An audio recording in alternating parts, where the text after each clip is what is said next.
Okay, so just FYI, everyone, we are live, just because I didn't want to give it too much longer, but we will, I think, just still give it a couple minutes to let people filter in case people are having trouble with the link.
Okay, what do you think, Lucas and Brandon? Should we get going? What do we have, 20 or so? Mm-hmm. Yeah, I guess we could get going and hope maybe some more people will kind of come in the next 5 minutes when Dougal speaks, there will be hopefully more. But okay. I just know we have a lot to cover today. I want to make sure that we don't have to rush too much through it. So yeah, thanks all for those of you who've made it.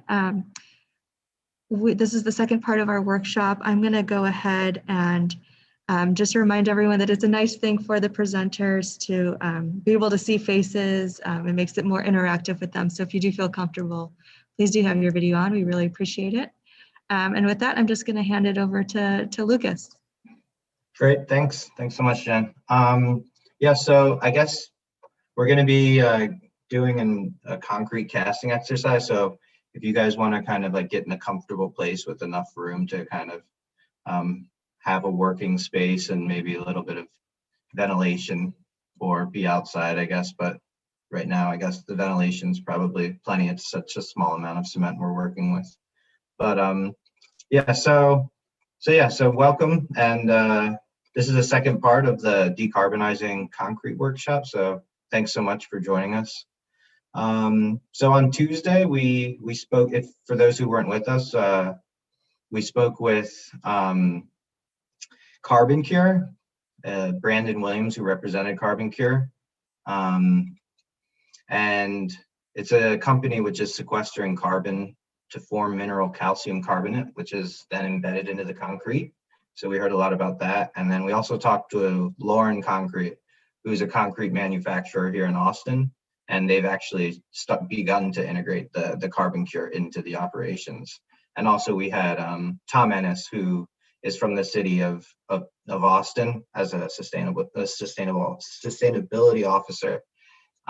But tonight we're super excited to hear from Dougal Heap, who is at Blue Planet, and he'll be kind of talking about this innovative product that they're sequestering carbon into their aggregate. But yeah, so my name is Lucas Treslick. I'm a third-year graduate student, and I've been working on this with Brandon Reitig, who's also in his last semester of his BARC program. So, yeah, so basically, I'm just going to share a screen right now. We'll do a quick kind of overview of what we'll be speaking about.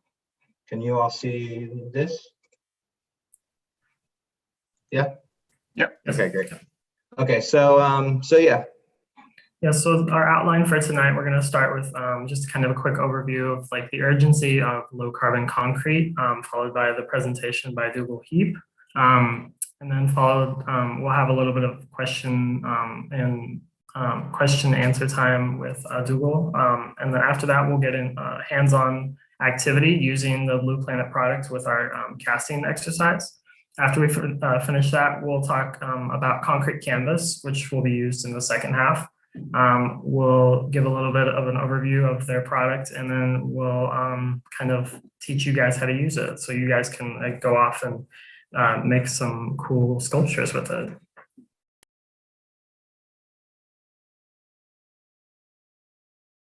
Great. Thanks, Brandon. So yeah, so as Tom Ennis, the sustainability officer who is with us at the City of Austin, reminded us, these technologies we've looked at and we will see are extremely important innovations, and yet only partial solutions for reducing the huge environmental impact of concrete. We also need to be thinking about this holistically in terms of policy change, state and local legislation that redefine codes and standards, research funding and design intentions. So I'm kind of like, as I'm getting ready to graduate and leave school and actually start making buildings, hopefully, I can't help but wonder what my impact on the environment will be. So as architects, planners, and landscape architects, engineers, designers at all, we can approach decarbonizing buildings in a multitude of ways, I think, from siting a building, properly responding to its climate, using local materials, less concrete and steel. I think all of that's extremely important, but I believe we do have a role to play. So being aware of kind of innovative technologies like Blue Planet and Carbon Cure and concrete canvas is critical, because whether we like it or not, I think concrete's is not going anywhere. And also just by the time I change this slide, we'll have poured the equivalent of volume of Goldsmith Hall with concrete 5 times over. So it's just the amount we're using is dangerous for the emissions that we're allowing. So I think that kind of brings me into another discussion with Dougal. So I think we need to do everything we can to mitigate the impact of concrete on our environment. So I'm extremely happy that we have the opportunity to hear from Dougal Heap, whose company is helping us to innovate in this way. So yeah, this kind of technology is extremely exciting as architects and designers and landscape architects. So thanks so much, Dougal, for being here. I'm going to stop sharing. We're really looking forward to hearing about this technology. And again, thanks so much. No problem. Let me see this.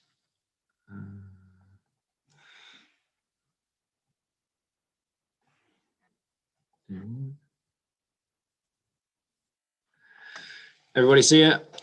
Just give me a thumbs up. Yeah. Okay. So thank you very much, Lucas, and thank you everybody for having me.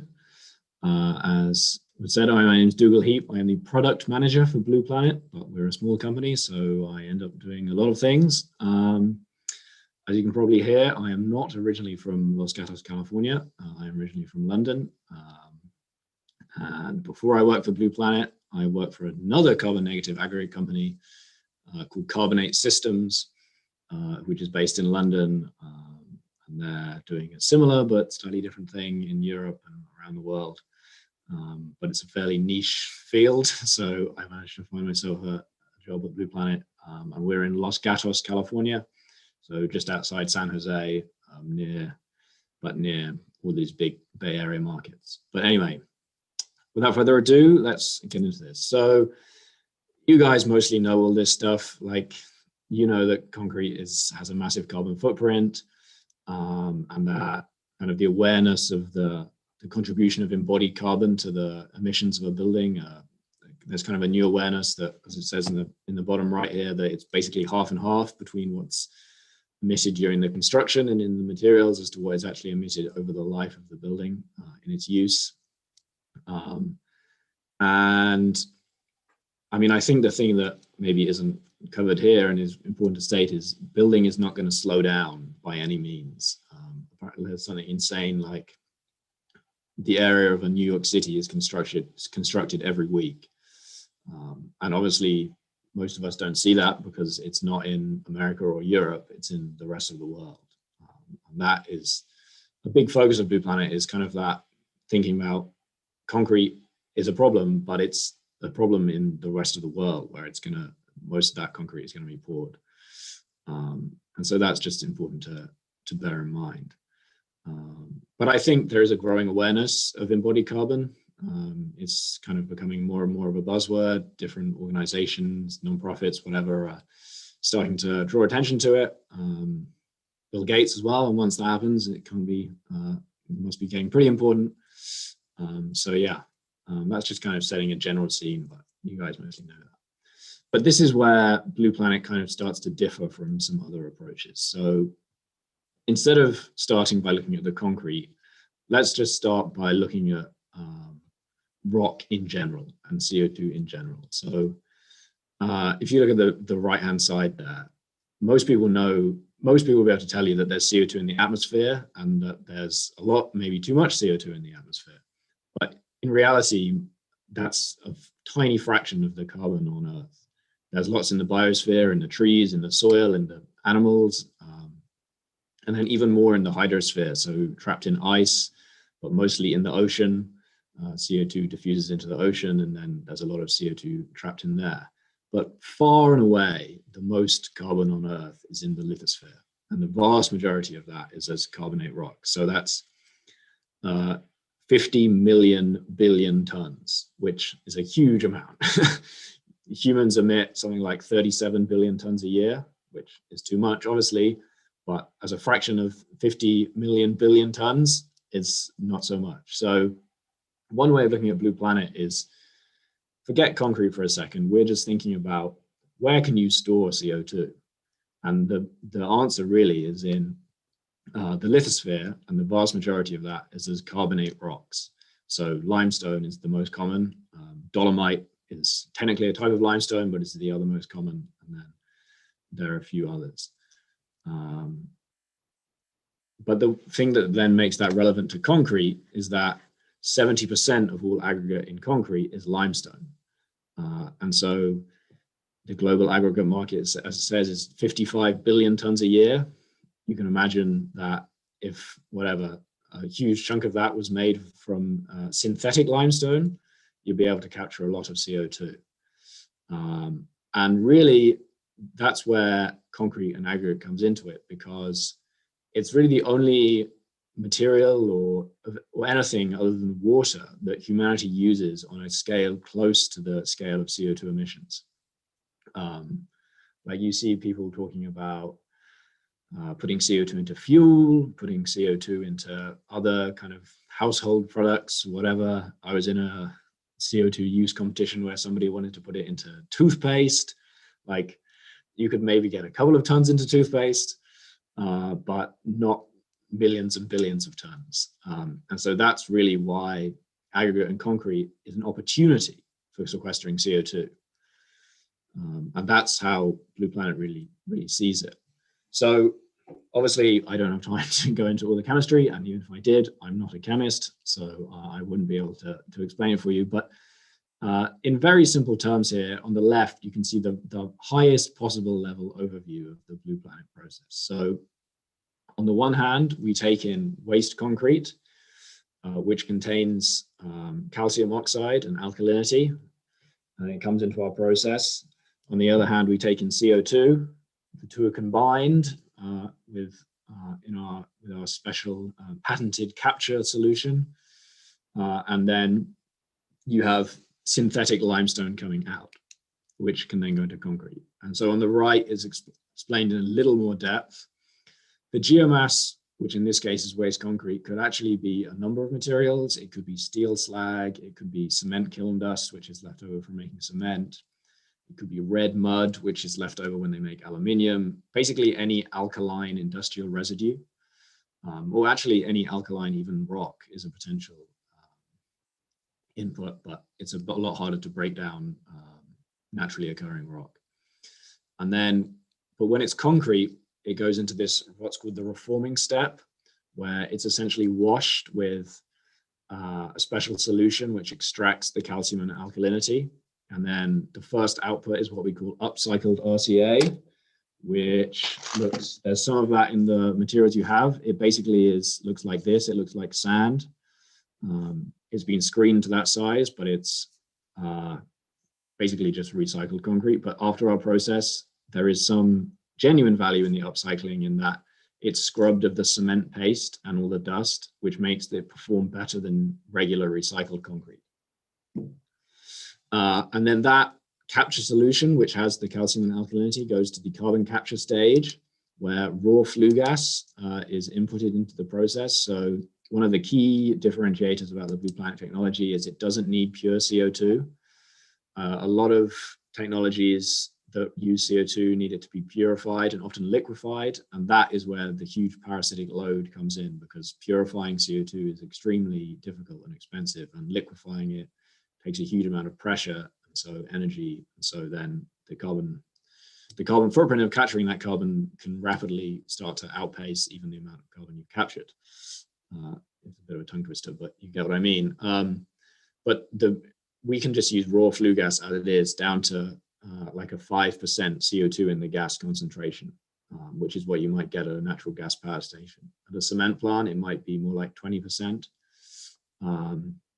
But obviously, if it was pure CO2, it would also work. So we could plug into someone capturing it from the air. Not that it strikes us as a very good idea, but it is possible. Or a refinery where they off-gas pure CO2. And then that bubbles through the carbon capture stage. And during that stage, the calcium and alkalinity taken from the waste concrete, combined with the carbon from the carbon dioxide, precipitates calcium carbonate, which is called carbonate slurry. It comes out, it kind of looks like yogurt. It's kind of like a runny white goo, which is then formed into aggregate synthetic limestone, which looks like this, nice pure white.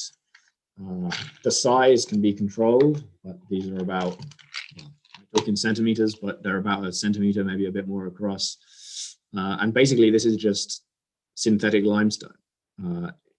Chemically, it's probably pure, in fact, than naturally occurring limestone, because there's no contaminants from the natural environment. Well, not contaminants, but there's nothing else in there. Yeah, this can just be used as a regular rock. I mean, it doesn't have quite the same properties, because it doesn't have millions of years, or rather billions of years of heat and pressure forming it. It only has about 20 minutes, but it's good enough for concrete is the main thing. And that's actually one of the interesting things about concrete is it sounds kind of bad, but there's a performance floor, and it just means once you're above that, you're kind of in the money. Like, you don't have to worry about reaching some crazy high standards. Once you're there, you're kind of there, and you can create a huge amount of material to that same standard, and it can be accepted by concrete wherever it might be. I mostly covered what it says here, but one of the important things to say as well is that once it's in this limestone state, the CO2 isn't coming out. So if you were to, with other CO2 capture things like enhanced oil recovery, or even making jet fuel out of CO2, if you burn that jet fuel, the CO2 just goes straight back to the atmosphere. Or even with like a tree, for example, there are permanent limitations to that unless you keep the tree in a perfectly preserved state. Once it starts to go into the natural cycle, a lot of that CO2 is released. But unless you put this in a cement kiln or some extremely strong hydrochloric acid, it's not escaping. So even if the concrete is destroyed, even if this was crushed up to a powder, the CO2 is not escaping back to the atmosphere.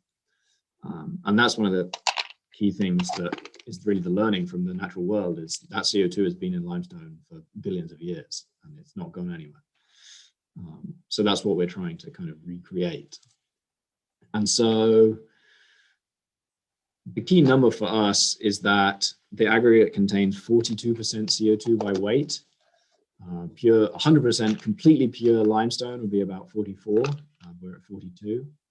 And then once you take into account the fact that the energy required for our process is probably a net CO2 content equivalent to 40%. So for every ton of aggregate you effectively have captured 400 kilograms of CO2. There'll be 420 kilograms in the rock, but you'll have emitted 20 kilograms in the process to capture that CO2 in the rock. And this on the top left, it just shows a few of the products that I showed already. So the pure product is in the top left. The coated product is in the bottom left. Then this blended material. So sometimes we might put some of the fine material that was the input into the final product, or if we were to use steel slag as the input, we might combine that in the final product, because there's also a way of getting rid of steel slag. And then in the bottom right, you have this upcycled RCA aggregate, which is essentially scrubbed up recycled concrete aggregate. And the biggest use of our material so far was at San Francisco Airport. It was, I mean, it's kind of, it was exciting for us, but the good thing about it is it's kind of unexciting. They just put it in the concrete and they poured the concrete like normal. Like there's no change. You don't need to really even think about it. And the same, like that's one of the best things about carbon cure as well. Like doesn't affect how the concrete is used or anything. It just kind of plugs in there and everybody goes about as normal. And so, yeah, it performed as far as I know. It hasn't collapsed yet, but hopefully there's no sign that it should. And obviously, whoever pours the concrete does a load of testing beforehand to verify that, because no one wants to pour anything that's going to fall down. So we have a long history with Central Concrete in working together in formulating our mix designs. And so this is just a quick explanation of where we are at the moment. So you can see on the map, San Francisco, bottom left, our first pilot plant is being built in a place called Pittsburgh, California, which is very confusing to me when they said to meet them in Pittsburgh at the beginning. But so it's about halfway between San Francisco and Sacramento. And we own that site in the little yellow square down there. And that's where we're building our first plant. And you can see on the Google Maps image at the bottom there is a natural gas power station right across the street. And so there's a great big pipe that's coming under the road, actually, where the CO2 will come straight across and it will go straight into our process. And there will be making some aggregate. A key thing to point out as well is that it's on the water, and the transport of aggregate is really the key thing. Like it's very heavy, and there's a lot of it. If you were to truck it, you quite quickly start eroding the amount of CO2 that you've captured in it. You don't have to truck it very far for it to start for that benefit to start being counteracted. But if you can barge material, the carbon footprint of the transport is far lower. And so from this location here, we can go, well, you can see we can go all the way down into everywhere around the bay, but also we can go up into the Central Valley to Stockton and Sacramento and all those places.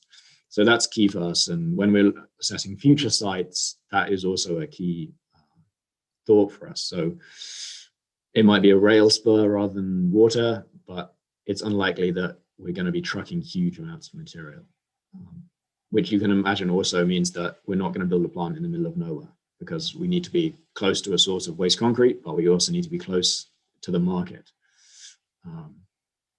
But having said that, in San Francisco, they use aggregate that's shipped from British Columbia. So maybe we can, if you go by ship, like you can ship things a long way before the carbon footprint is equivalent to trucking a 20-ton truck. So it's not out of the question that you could ship from here to Seattle or whatever. But this plant should be up and running in the second half of this year. It's going in stages, so it'll be fairly small as aggregate facilities go in the second half of this year. Our first project is with the Habitat for Humanity. So we're donating the aggregate for them to build a house in the Bay Area, which is very kind of us, but also it's a great first project because we get to pick something where we can have an impact on the whole building rather than a lot of companies say, I want to build a carbon negative wall, or I want to build a carbon negative floor. Whereas this one, we get to say, we built a carbon negative house. And this, I mean, it's just to say that we have a lot of partners, and that's how we hope to expand. We will be licensing the technology to them to build the plants themselves. So it'll kind of be like Intel Inside. We're not going to have 1 million Blue Planet plants around the world, but there might be 1 million plants using a Blue Planet technology around the world, operated by other people. One of the questions in that Jennifer was asking was, are there any plans to expand to Texas? And I'd say through partners like Chevron, there really could be, because they're interested in refineries, and there are plenty of refineries in Texas, and they're off-gassing pure CO2 at a number of those. And so that's really the lowest hanging fruit in terms of capturing CO2, is locating at those refineries. So I think there's a good chance there could be a Blue Planet plant, a refinery in Texas within the next 5 years, I would say, definitely. But switching gears a little bit here onto the policy and how this becomes a reality. Published today was a new standard called Carbon Star, which the idea is to be equivalent or similar to Energy Star, in slightly more than just name. So I imagine you guys are all familiar with EPDs, and that's a fine system, but the problem with that system is that everyone can do an EPD slightly differently, and they can be verified by someone who thinks, they often don't actually check, they only check that your internal maths make sense. They don't really check why you did the maths in that way, which again is fine if you're only comparing internally. But if you want to start saying, choosing concrete, say as an architect, you want to start choosing concrete based on its embodied carbon, and two different companies come to you with two different EPD methodologies, it's kind of a tricky thing to say really what the comparison is. And so Carbon Star aims to kind of tackle that by establishing a simple and universal methodology for calculating the embodied carbon of concrete. And that's the key thing, the universality, which can then allow it to be audited, which is especially important if you're going to start rewarding people for capturing CO2 in concrete, financially, like by the IRS, or maybe the California Air Resources Board is the one that I'm familiar with. They need to be able to audit it, and you can't really audit an EPD. And so this is just an example of how, on a very high level, Carbon Star works. It's not complicated at all. You just add up you have the emissions factor for every component, you know how much is in the mix, you add it all together, and you get your Carbon Star per cubic yard of concrete. But the other important thing to state is that EPDs are only done after the fact. You can't say, oh, I wonder if I did this mix, what the EPD would be. They often are only done after a company repeats it 1,000 times or whatever, and they know it's a regular mix that they're going to use often. So Carbon Star allows for you to kind of play around.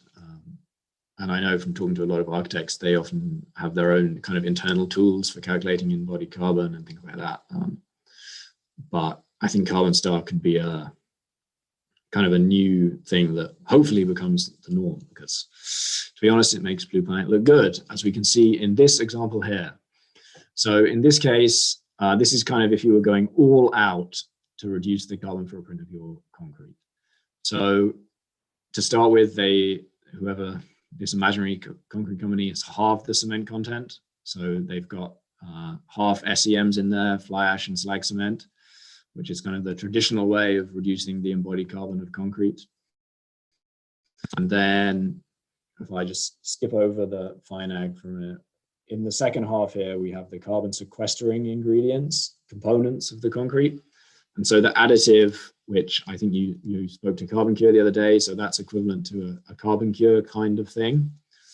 And so they inject CO2 straight into the mix. And yeah, they sequestered some CO2 in it, but I think what this shows is the outsized impact that the aggregate can have on the concrete's carbon footprint, simply because aggregate is 80% of the mix. And even if your aggregate is only 40% CO2, that's still a lot of CO2. So in this instance, we've only replaced the sand fraction of the aggregate, and we've already sequestered 600 pounds of CO2 in this cubic yard. And once you do all the maths that you can see there, you have a carbon negative cubic yard of concrete. And so more CO2 is trapped in there than is released in its creation. So I wouldn't entirely disagree with Lucas that we need to pour less concrete, but one way of looking at it would be to say we need to pour more concrete because it's a great place to store CO2. And that is kind of the way, almost the we are looking at it, there is a huge opportunity for the built environment to become a reservoir of CO2 storage. And it's already, the good thing is it's already happening at the right scale. It's not a new activity to do this. It's an existing activity where you just have to swap one of the ingredients for any CO2 mineralized aggregate, basically, and you'll be able to turn not just your building into like a carbon neutral building, but you would be starting to store CO2 from other sectors. So it goes even beyond just the building industry or whatever. It becomes a sink that's then performing a service for the world, basically, which when you consider a lot of the problems with geologic sequestration and the geographic limitations of geological sequestration, like not everybody lives next to the North Sea or next to an old oil field that they can pump CO2 into, and transporting CO2 is a huge pain. So this can be kind of a complementary huge reservoir for CO2 storage.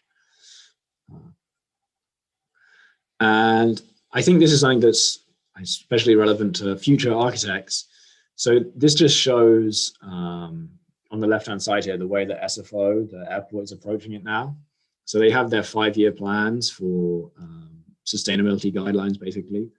And so they have a ratcheting system where the minimum requirement is a carbon star rating of 200 pounds of CO2 per cubic yard of concrete. Then if you want to really, I think the stretch goal, they call it, is 0, so carbon neutral concrete. And then the exceptional outcome that you see here is a concrete with minus 200 pounds of CO2 per cubic yard. And so the ultimate goal and the ultimate, I'm sorry, I've forgotten the name of the guy from Austin that you had talking on Tuesday, but what we would like to see as a company is for the Federal Highways Administration to say all construction that's done with our dollars in the future needs to use concrete that is CO2 neutral or has a negative embodied carbon. And so then they'll start to turn the interstate system into a huge CO2 store, huge sink of CO2. I mean, obviously that's not going to happen this year or next year, but what could happen this year or next year is for them to start at least having a limit. And it might be a slight stretch from what's currently achievable. But hopefully it would have some ratcheting down system inside there that would lead to a negative standard in the future. And so just to finish here, so I think hopefully, well, you guys are going to be making things that hopefully look like these two images here. Like I've made a lot of concrete, and I've also made a lot of terrible concrete in my time that has not looked at all like what the mold looked like. But hopefully it will turn out like this. And so just to do a quick bit of maths, if all the Blue Planet aggregate that you had was the pure limestone product, even when you take into account the CO2 of the cement that you're using, the net embodied carbon of your little model would be minus 19 grams of CO2. And with the coated aggregate, which is actually what the majority of the material you have is, so it's a third coating of synthetic calcium carbonate, the carbon footprint, or the embodied carbon of your little block will go from 27, no way, that can't be right. Yeah, it was 27 grams to 12 grams. So it's still more than halving of the embodied carbon of the concrete. So that's just to show that, I mean, the impact is really kind of massive on a unit of concrete. I probably spoke for way too long there, which is what I always do, but thank you very much. And I'll be happy to answer any questions unless you want to get straight on to pouring some concrete. No, I'd love a discussion. Thanks so much, Google. It's absolutely wild. So if we'll open this up for questions to ask Dougal. So if you have a question, you can ask it or put it in the chat.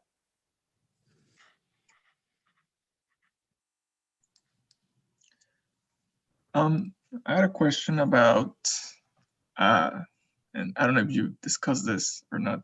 If you don't, just say no. But the price, does the price change per pound of concrete that you end up mixing or selling to? Absolutely. So What we are always trying to avoid is being compared as a commodity. So we don't want people to say, oh, but aggregate only costs $10 a ton where I am, and that this is costing 10 times more. We can't compete on a price basis with regular aggregate. What we can compete with is other ways to make the building carbon neutral and carbon negative. So say you had I think the average CO2 per square foot is something like 32 kilograms in the US. With our aggregate and a little bit of SEM replacement, you can make the building immediately carbon neutral or carbon negative, which if you were to pay for that through other alternative technologies would cost a huge amount more. So what we target is a 1% increase, a 1% per square foot increase in the cost of the building. Right. Okay, cool. But yeah, I mean, it's a good, like, it's a fair question. Like, that's ultimately when you talk to people, they're like, well, how much extra is the aggregate going to cost? Yeah. I think about it from that perspective. It's always interesting, but I think it's definitely worth, what you put in it, it's what you're gonna get out. So definitely by putting in a little bit more, you're gonna definitely contribute.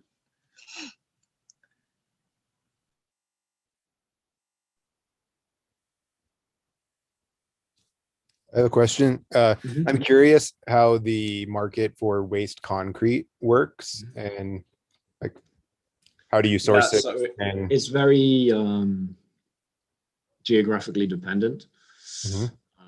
So here in the Bay, there's a lot of it around, and so we have a deal with Central Concrete where they bring it in free of charge and then pay us $16 a ton to take away the upcycled material, because the upcycled material can be used in higher grade applications. So normally recycled concrete aggregate can only go into minor concrete like sidewalks or like domestic walls or whatever. But the performance increase by putting it through our process allows it to be used in a wider range of applications. So then they can use it in more buildings. And there's a demand for that because I know in San Francisco, at least, there's a minimum recycled content requirement for the concrete. And so they can fulfill that without what in the past has been a drop in performance by incorporating that recycled material. But yeah, like when we look at other markets, like I know in the UK market, much more concrete is already recycled than is recycled in the US. Because partly because there's less space, and that's in a lot of Northern European countries, that's very little concrete that's actually ever thrown away. It's all recycled. So it might be that in other markets we have a harder time getting our hands on it, or we have to use an alternative geomass as the source of alkalinity and calcium. like, what would that be? Like steel slag or cement kiln dust or one of these other industrial residues. Okay. The ultimate goal, like the kind of 2.0 version of the technology, would use either basalt or olivine, maybe as the input of calcium oxide and alkalinity, or what's called produced water or ancient seawater. So like when you see like oil spurting out of the ground in a cartoon or whatever, a lot of that is actually water, is ancient seawater. It's not just pure oil that's coming out. So when in the same places you find oil, you find a lot of these briny old seawaters, which have been sitting in limestone for millions of years. And they have a lot of calcium and alkalinity in them. And so or I should say when we develop the technology to be able to extract that, that's where the huge, like kind of gigaton levels of material in order to capture CO2 are going to come from. And then does it matter what kind of concrete you are recycling? Not really. I mean, obviously it's down to a lot of it is down to the unreacted cement in the original concrete, because a lot of cement will never react because the surface area of cement is so high that if you were to put enough water to hydrate the entire surface area of the cement, the concrete would just be basically all water. So they can never put in enough water to hydrate the cement. So there's a lot of unreacted cement in concrete. So the best possible concrete is what's called returned concrete, where the truck always has more concrete in it than it needs, because the financial penalty of not having enough is way worse than making 5% too much. So the best material is returned concrete, where it was only made earlier that day, which we would get. But yeah, the more cement that was originally in it, the less reactive the cement is. So in relative terms, the fresher the concrete, the better. But the key thing is the grading, the size. The finer it is, the better it is. And it's all down to surface area, because it comes down to the chemistry. Thanks. All right. So this is such a great conversation. I don't want to cut it short. Maybe we have time for one more question, or maybe even we can squeeze in two. Does anyone have anything on their mind?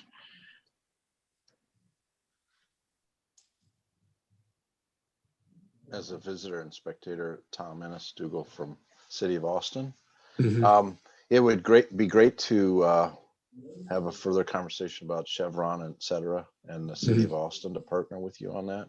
Yeah, absolutely. I already asked Jen for your contact info. Okay, all right, great. So, question answered. Thank you. No worries. One other thing I would mention is that Blue Planet is a small but very quickly growing company, and we do have a need for some architectural, basically, or any architectural expertise, because we are very good at talking to people that emit CO2, because that's kind of the first stage. You've got to get that part lined up. But as we move into actually making the product, we need to get better at talking to architects, because ultimately they're the ones who are going to be saying, yes, you should use Blue Planet aggregate in this building. And so we're always on the lookout for interns, or in the future hiring people. So keep us in mind, I would say. And I have just a very pie in the sky question, but what are the limits of the synthetic limestone? Like, is there compressive strength? Is there any possibility of scaling it up and using it in, like, say, block form? Yeah, good question. There is definitely the possibility. It's obviously not as strong as regular limestone, because it doesn't have that millions of years of heat and pressure to form it. There's a lot of you could absolutely make blocks from it. In fact, I worked in parts with a PhD student who was trying to do that, and expose it to CO2 to make basically even more fake, basically synthetic limestone that would be then just used how it's used as, like, and cut it into big, what are they called? Legio blocks, like 1 meter long by 0.5 meter across or whatever. So it's definitely possible. It's just that I think that in the past we actually focused on roofing shingles, because the limestone, the synthetic limestone, is extremely reflective. It's like more than twice as reflective as the best roofing shingle on the market, which obviously has huge HVAC implications, because all the sunlight is reflected and the albedo effect and all that stuff. But really and also it sells for a lot more than aggregate. But really we pivoted away from that, because what we're after is the highest volume market, which is concrete by far, and just regular aggregate for concrete by far.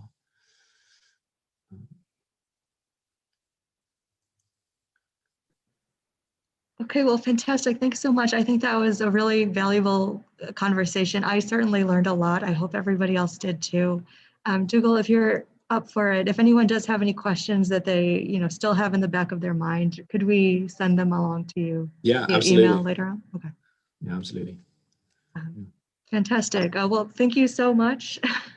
If everyone could just join me in a round of applause, a visual applause for Dougal. Thank you. Thank you. Thank you. Silent applause, yeah. Well, I'm worried about a lot of you are in very clean, white painted rooms to make concrete. So good luck with that. Yeah, I might keep the video on to see what you guys come up with. Yeah. All right, wonderful. That was fascinating, and wish we didn't have to stop the conversation, but like Jen said, send along questions and we'll send them up to Dougal. Okay, so I guess we'll just get on to this then. All right. So, oops. Wrong button. All right, so what you can do, like if you want to see Brandon's screen, who has the kit kind of set up, you see it, you can kind of like pin that and then maybe follow along with Brandon. He'll be doing it as well. I'll also be doing it. I don't know if everyone has a kit. If you don't, you can stay, but if not, you can stay. I don't know, either way. So we'll just get along. We'll just start kind of showing what's in the kit, like an unpacking. So if everyone has their kit on them or has already kind of unpacked it already, we start with the Blue Planet aggregate, which is 115 grams. This is actually a typo. It's 72 grams sand and then 36 grams cement. And it's a natural cement we're using, so it's heated at a less temperature, but sorry, I'm getting a chat. She doesn't have the option to pin, huh? Jen, do you know? You can also, so if you click the like 3-dot icon on the top right of Brandon's thumbnail, you should be able to pin it. You can also take any screen, and if you click and drag it, you can kind of arrange them how you want. So you could have Brandon and Lucas potentially at the top. I think you can right click it and then maybe it's a pin. Yeah. Okay, great. So yeah, so we have those three. They're all weighed to a 3-2-1 mix, which is a very standard mix in concrete. And then we have 2 pair of disposable gloves, which we'll be using for the concrete canvas exercise as well. Chipboard casting templates, the 2 of them, so you could choose whichever one you want. You can do the Buckminster Fuller map or the little cottage. And then you have the 2 8-ounce mixing cups, which we'll use, mixing stick, masking tape, and newspaper. And then for the concrete canvas, we'll go over that. But I guess right now, what the best thing would do would be to kind of fill up your little spray bottle with water right now, and then maybe get a mask ready and your gloves, and just be ready to mix. And yeah, so everyone can go get a little bit of water so we don't have to leave again. I think that's probably the best way to do it. But yeah, that was Dougal. That was pretty cool stuff.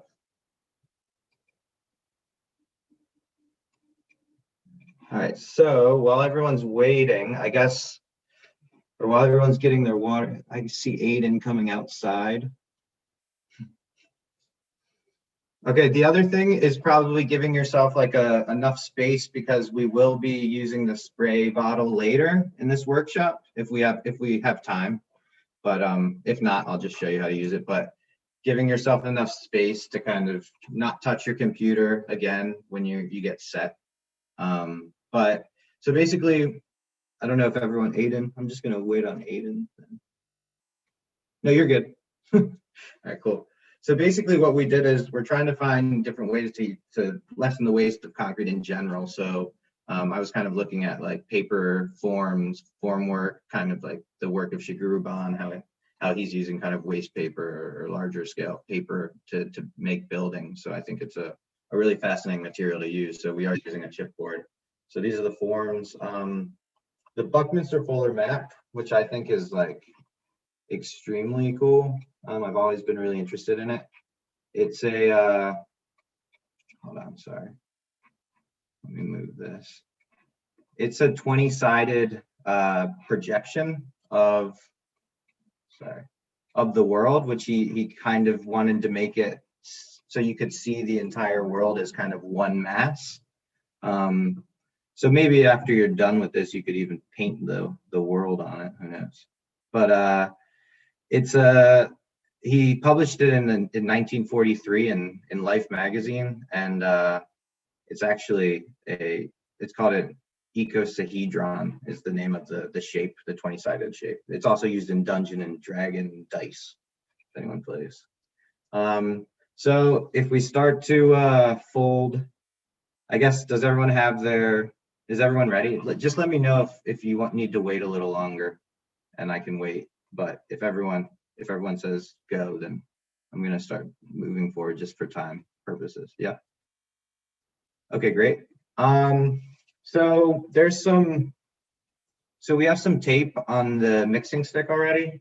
So if you want to just start taping up the, whichever one form you want to make, just make sure you tape all of the edges, because as our mix ratio is quite high on water, because we want kind of it to be liquid enough to pour and to kind of be a soft surface or a flat surface with such a small object.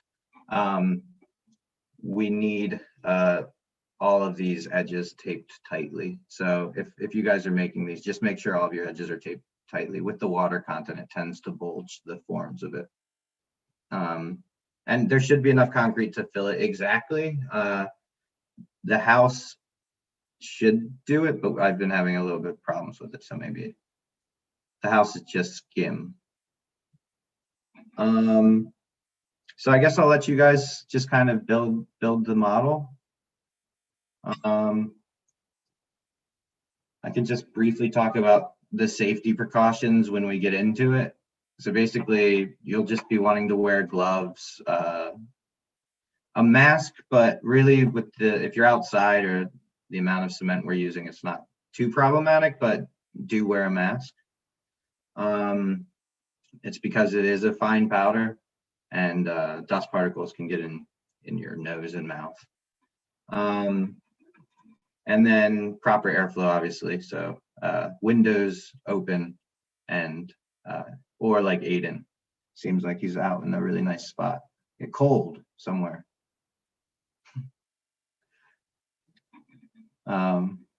So is everyone, how's everyone getting on? I guess I can start doing it as well.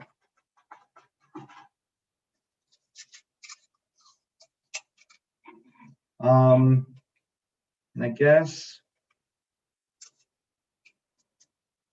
I'm missing anything else. There is a little opening. So for the house, you're gonna be pouring into the little door. That's kind of your pour spout. And for the Buckminster Fuller map, there's a triangle that's been removed that you use to pour into. That's how that one works. But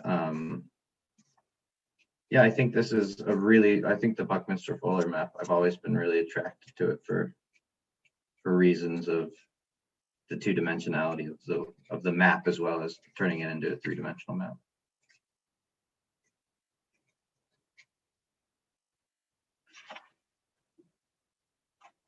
And also, if you run out of tape, we will be using the duct tape for the concrete canvas, but if you do run out of tape, you can use that to finish your template off.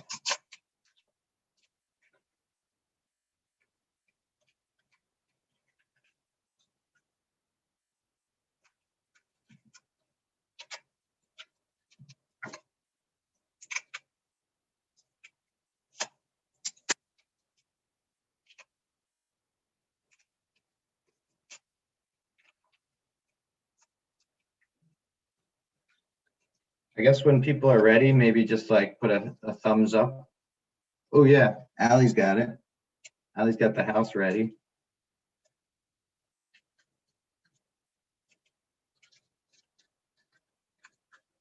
All right.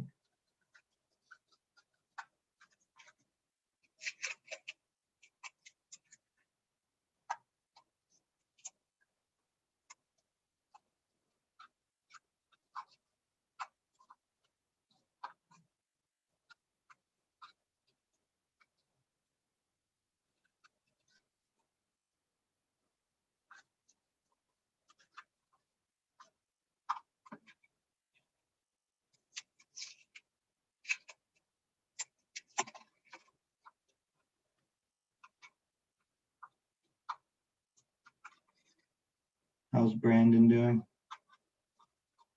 Good.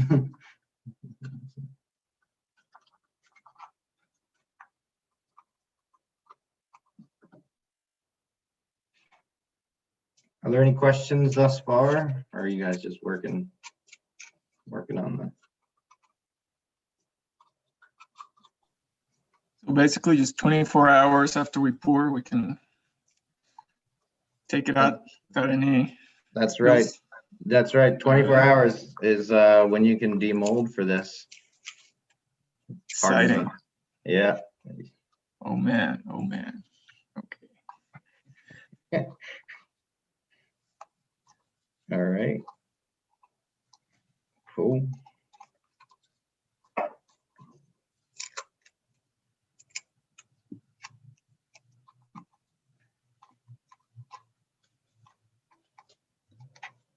So these were all laser cut here at school.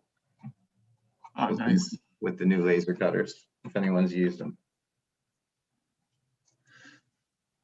Oh wait, no, I've heard legend. I don't know. I was there when they were actually installing them, but I've never really had the joy. It's pretty fantastic. Nice. Wait, is it true you can cut like thin steel or metal in them now? Oh, I don't know. I think like the reflectivity of it always, it might have to be like put something on top of it, or I don't know. I don't know how it works. Oh man, that'd be dope. All right, it looks like some people are finishing up. Is that right? Yeah, we've had some thumbs up. Is there anyone who's still doing theirs? We're all Okay, all right. couple more.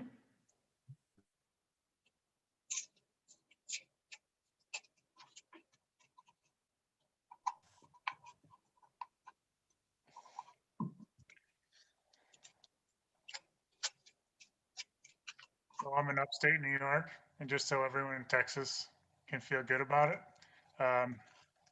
it's just started snowing. So We appreciate your dedication.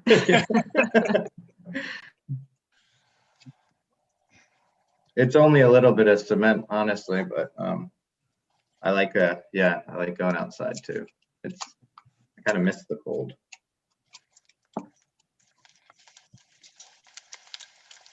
All right, I'm just finishing up now.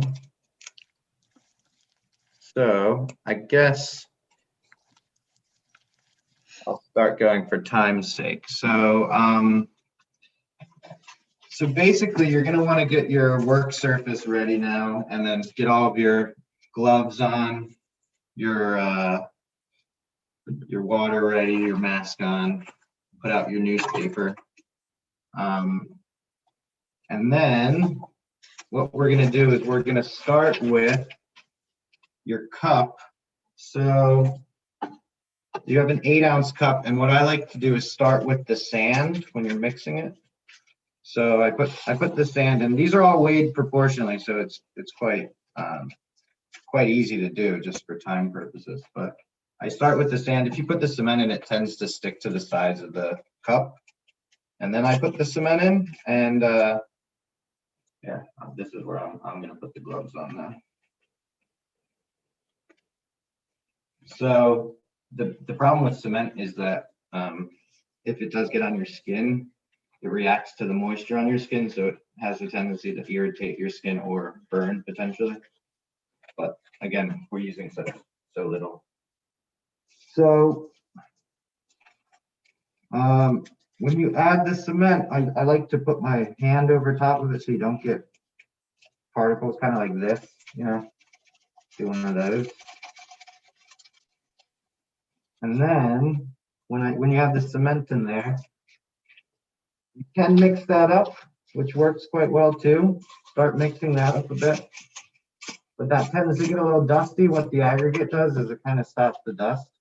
So if you guys haven't opened the aggregate already to kind of check it out, I think it's worth doing as well, to maybe just save like a little 2 pieces just to kind of look at. But yeah, pour in the aggregate then. And then you're gonna want to dry mix this for a while.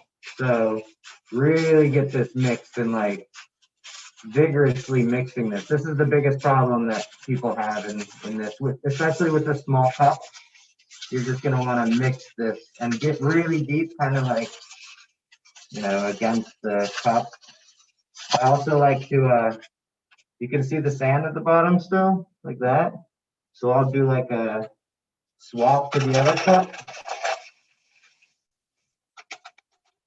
You know, maybe mix that a bit.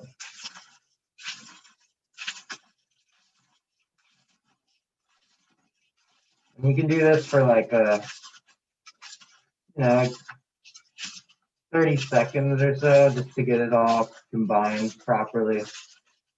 And I guess in the industry, this is what it should look like, but in the industry, you know, you have ready mixed concrete, which is like what you'll see at Home Depot for DIY projects and whatnot.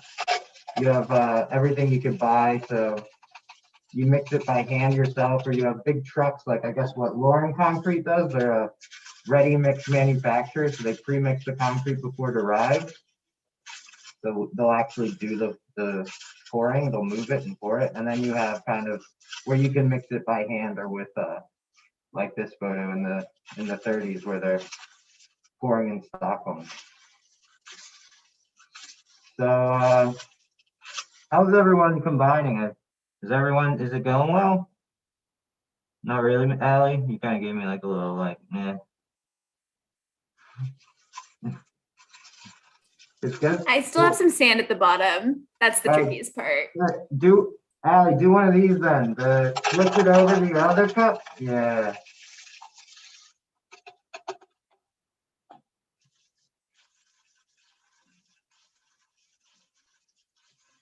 All right.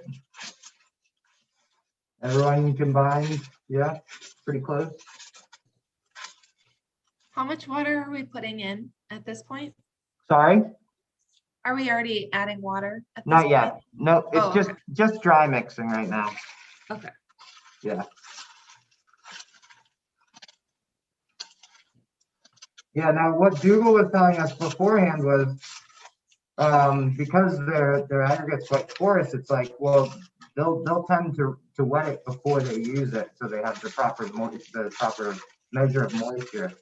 Now we're gonna get it a little wetter than normal. Then when you wet concrete, it loses its strength. When you use more water, it loses strength. So luckily these objects aren't going to be taking any structural loads, but we're going to use a little more water in this mix, just so for casting's sake. So I'm just going to go out and start measuring.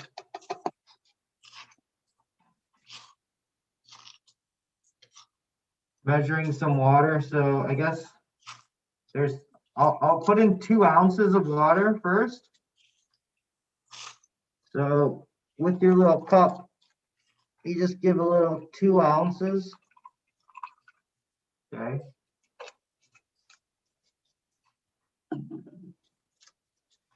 And that's in the empty cup, just to clarify. Yeah, that's in the empty cup. Sorry. Thanks, Jen.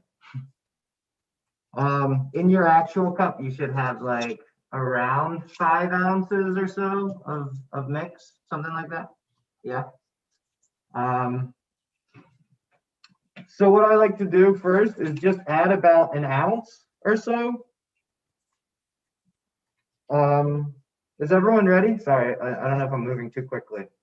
Yeah, great. Okay, like an ounce or so. Now, again, to reiterate that we're not using like a plasticizer, but give it a good mix then. Really mix at the bottom too.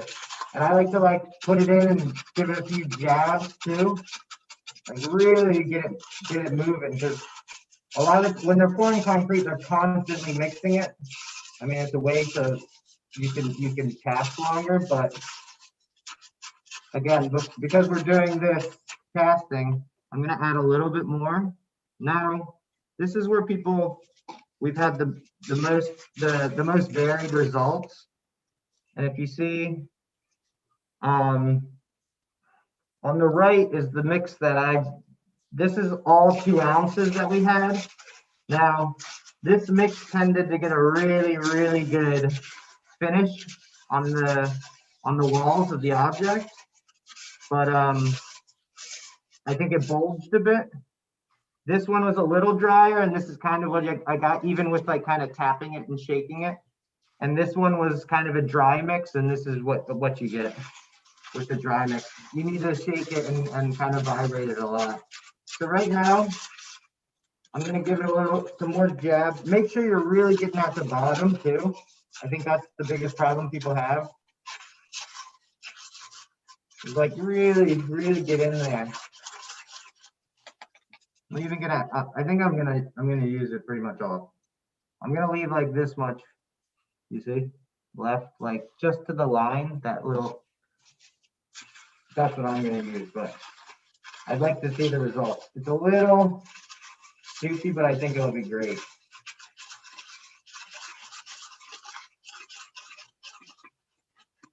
Brandon, how's your mix? Yeah, that looks nice. Brandon's got 2 mixes. That's excellent. All right.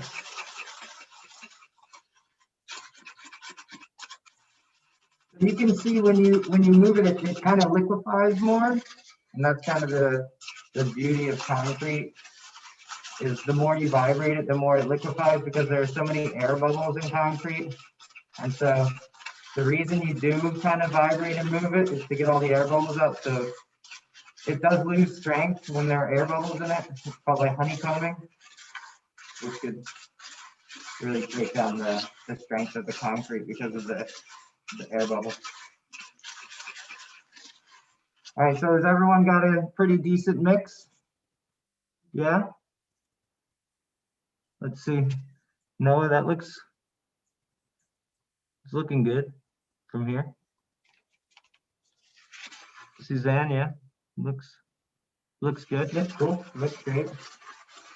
Yeah, and then you just take your object and you start pouring it in. So again, it's the little door or the top of the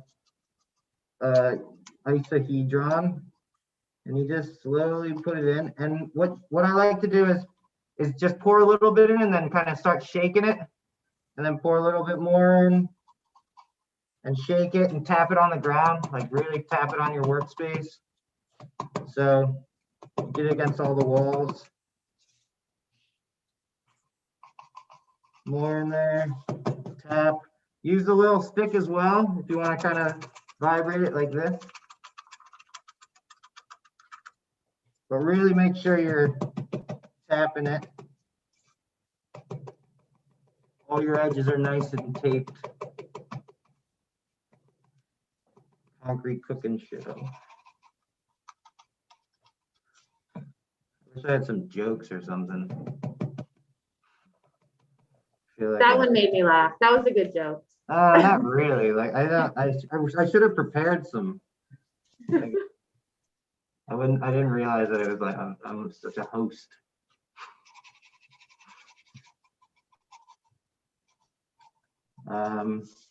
So yeah, tapping.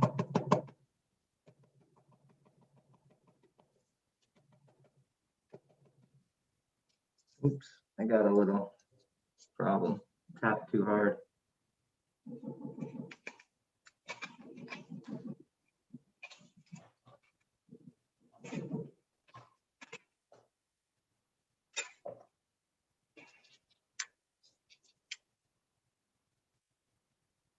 Right, that should be good.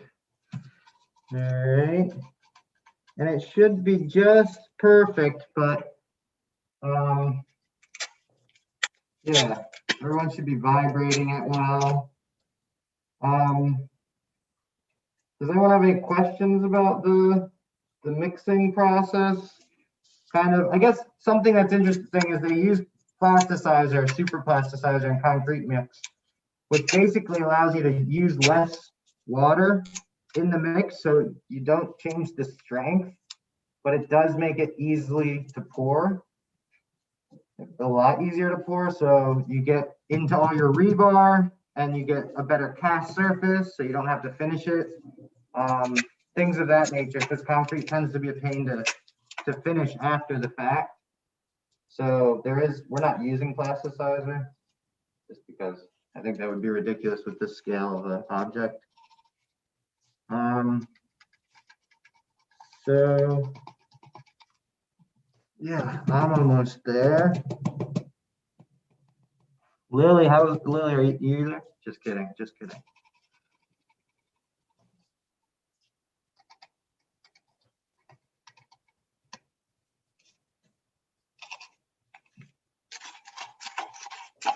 All right.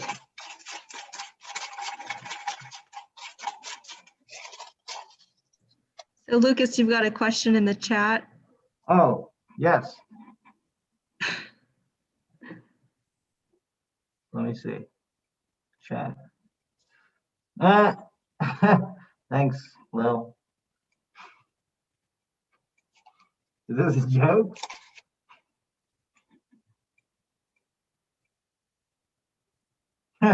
Nice, thank you, Lil. I appreciate it. The question was, what happens when you put ducks? Wait, where is it? Where's the chat again? What happens when you put ducks in a cement mixer? You get quacks in the sidewalk. Eric likes it. All right.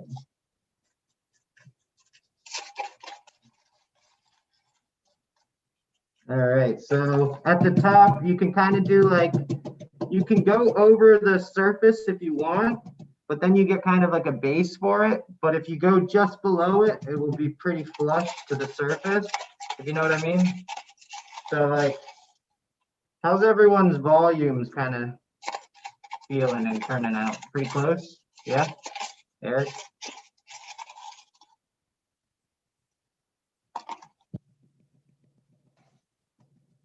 When you tap it, you can see it kind of liquefying, right? Yeah.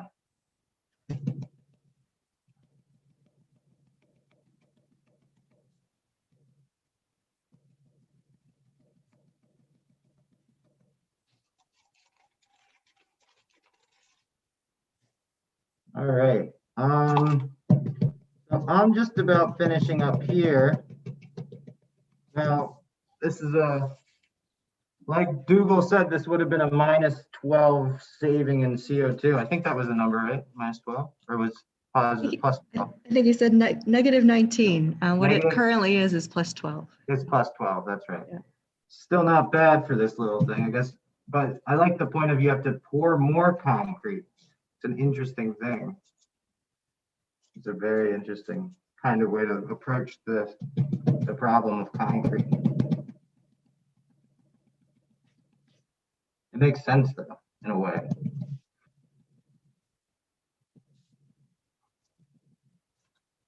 All right, so now I'm gonna put mine aside.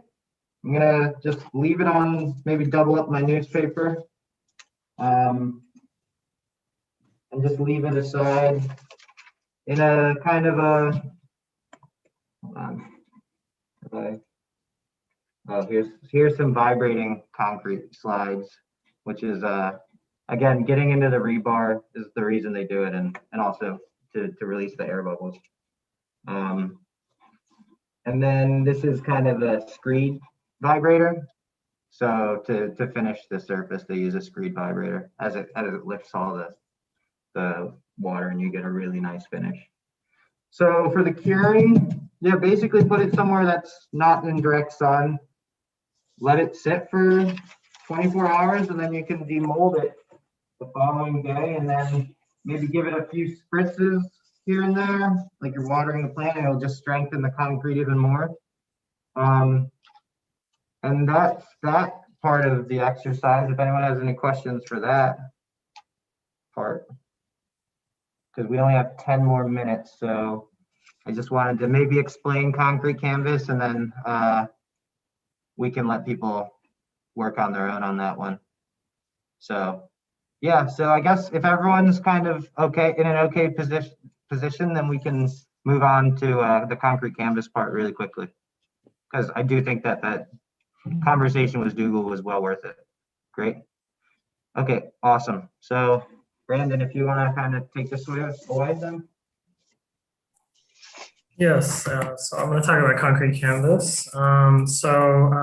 Just kind of breaking it down, concrete canvas is a flexible concrete impregnated fabric that hardens when hydrated to form a thin, durable, waterproof, and fire-resistant concrete shell. So you can see these are it's a really simple composition. So the top layer is this fibrous, more soft material. The middle is made up of a dry cement mix and a 3D fiber matrix. That's where a lot of that strength comes from, the combination of the two. And then on the back side, you have the PVC backing.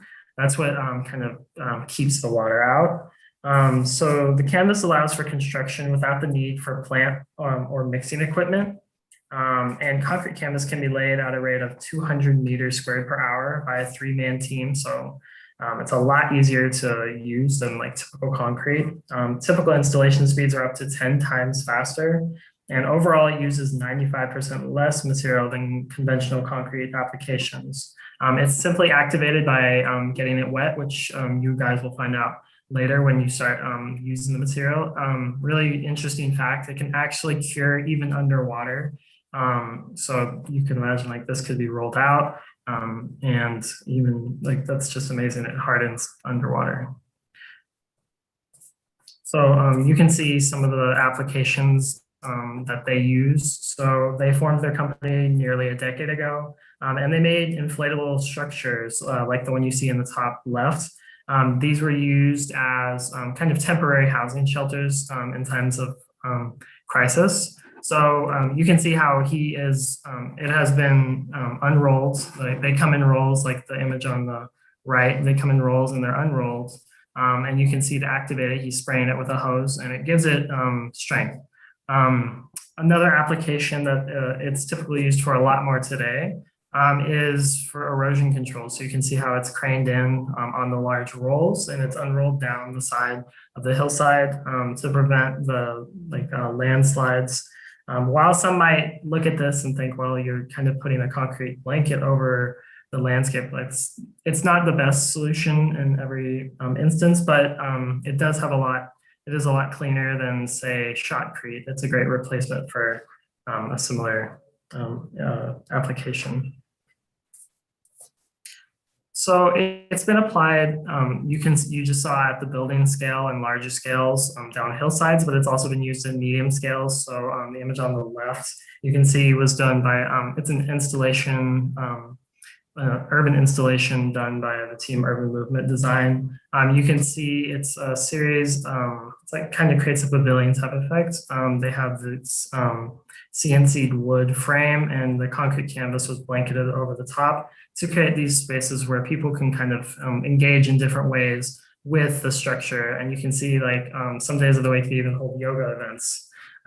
So very interesting. And then another studio did a very similar workshop to what we're doing. They studied how, the image on the right, they studied how this material could possibly be used as a cladding material. So they did many studies about the strength, the ultimate strengths that can be put on it when you twist the material. And finally, we have some examples, smaller scale, which could be used as inspiration for your guys' creations. So these are a couple pieces done by artists. The top left image is a table. The bottom left image is a chair. So you can see how there's like a metal frame and the canvas is simply draped over the chair. And when it's hardened, you have a pretty interesting final result. And the image on the right is a lampshade, something you never think of concrete and lampshades together, but it has been done. It's really interesting. Great. So these are just a few kind of experiments we did here in the materials lab. A little bowl, cutting it, and then kind of curving it with two cans. So basically, since we don't have much more time, we only have 5 more minutes. I'm just going to explain the process and then you guys can kind of do it on your own. So basically, again, you could be outside, and if you really want to soak this thing, then I recommend being outside. If you are going to soak it with like a hose or something, make sure you can collect the water because it will have kind of cementatious runoff, which is could be problematic, but also, if you use kind of the spray bottle and do it a smaller scale, maybe you don't cut it, which we kind of recommend just for this practice, not cutting it, as there will be a lot of dust. You can spray it. I usually use 2 bottles worth of this spray.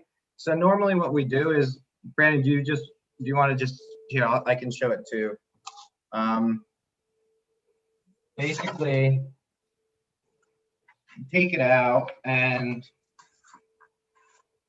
again, make sure you're wearing gloves and everything. And you can see there's this PVC backing. There's this kind of like woven polypropylene mesh on the side to kind of keep the moisture inside when you get it soaked. And then the mesh or the canvas on the front, which actually allows algae growth too. It's pretty cool. But and then you find an object, or you could kind of free form it using the tape, whatever you kind of want to do with it. I think that's up to you. I know Eric's got some groovy ideas. And so like what I'm gonna do for this one is I'm just gonna kind of stuff it in this cup, do like a more of a sculpture.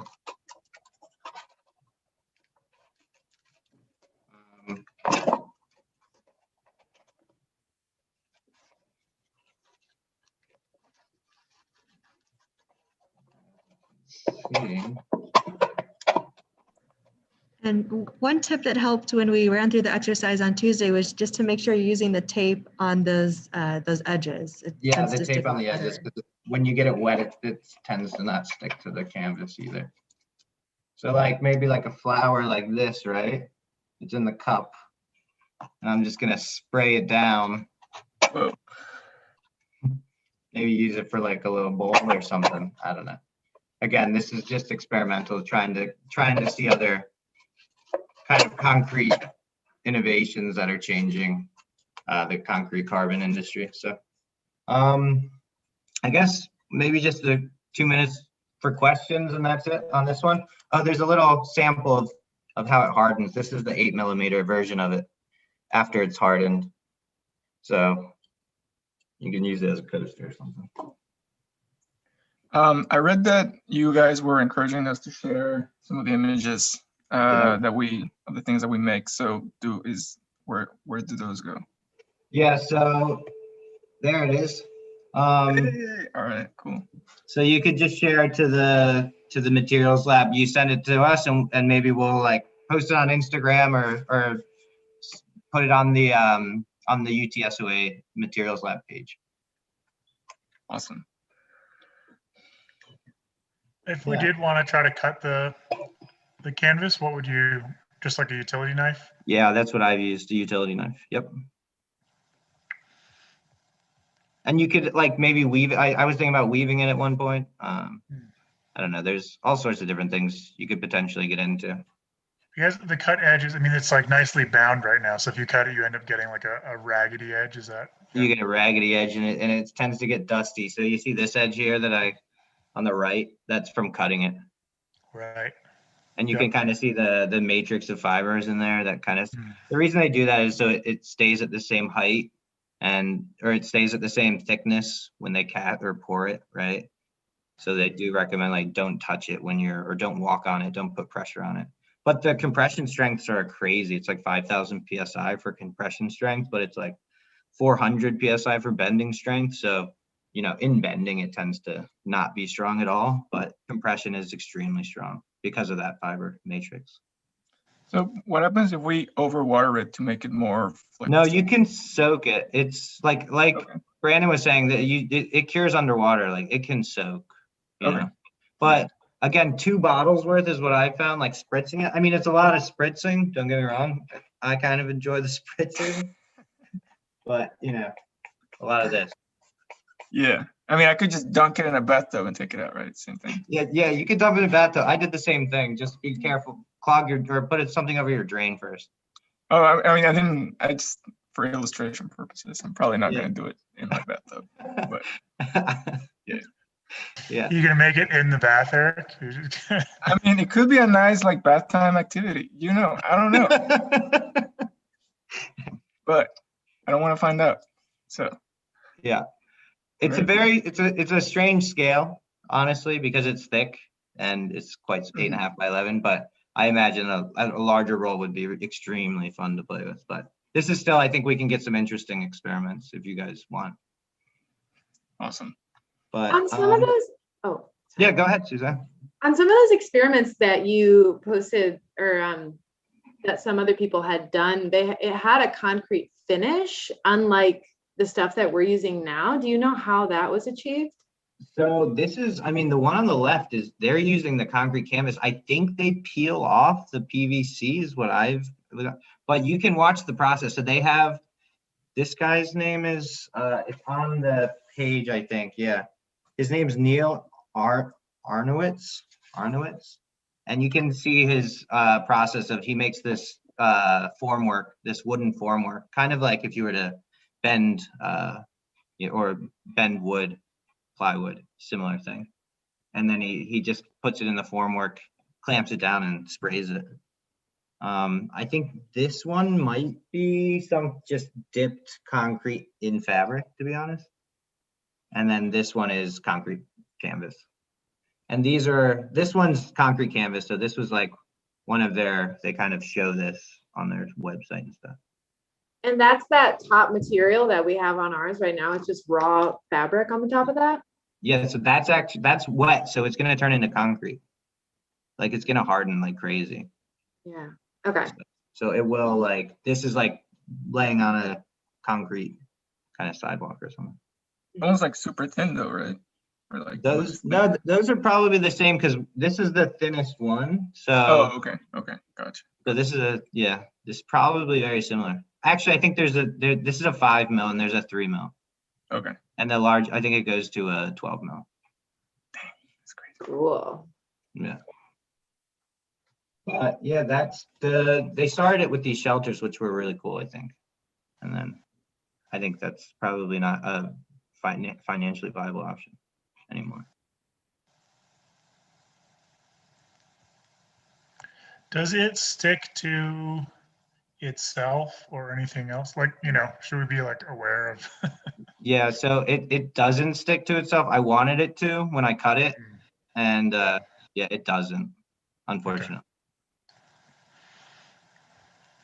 I'm guessing you can dye it, right? Or is that you can dye it, you can paint it after, like it would be a nice canvas after, you could just get it hard and paint it if you want.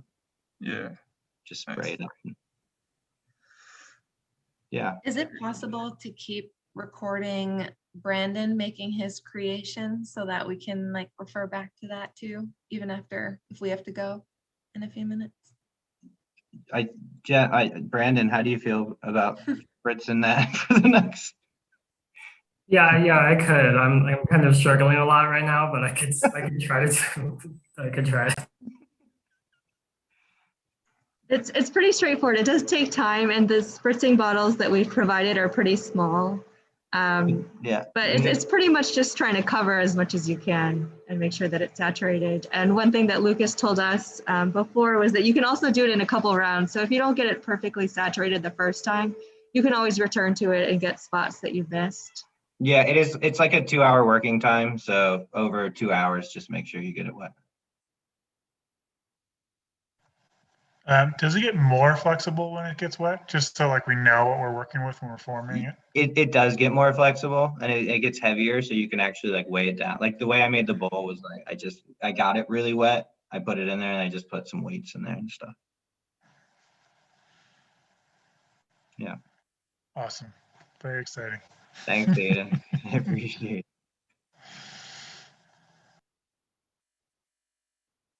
All right. Well, I think that's it for the time. So it's 6:35. So thanks so much. I hope you guys got a lot out of it. At least the Blue Planet conversation was incredible. The conversations earlier I thought were pretty valuable. But yeah, I hope you guys enjoyed it and thanks so much. I know this has been a weird time, but this kind of thing is exciting, I think, to be involved in. Yeah, definitely. Thank you, Lucas. Super fun. Thanks so much. And I think Lucas and Brandon did a great job. So if you guys can all just thank Jeremy and thanking them. They really put a lot of work into this. And yeah, this is our final event of the semester. So, hopefully we'll be back in person next semester. Sounds like a plan. Okay. Thank you so much. Thanks. Thank you. Thanks, guys. Appreciate it. All right, good night. Good night. Thank you. I